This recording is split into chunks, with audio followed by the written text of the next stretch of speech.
ကန်ချမာရဲ့မိကြောင်ကျိုးစနေရောက်လာတဲ့သူဖျားပေးတဲ့တိုင်းနာမျက်နှာစွာနှလုံးသားကဆောင်းချိုကတန်တန်စင်လာဗမ်းမျိုးတရားဝေးလူမိုင်းရဲ့မေမကိတော့ညစ်ခုရှိမှာပဲဆွေးမလျှော့ပဲတန်တိုင်းကျွန်တော်သွားမယ်အလုံးရဲ့လက်ခုပ်တီးတဲ့အမေကလည်းအပြုံးမြည်ကြီးလေ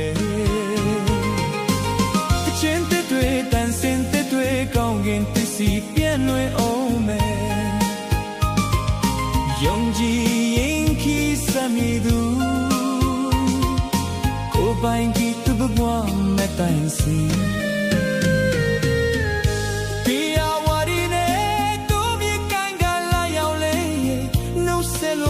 ရှေဟို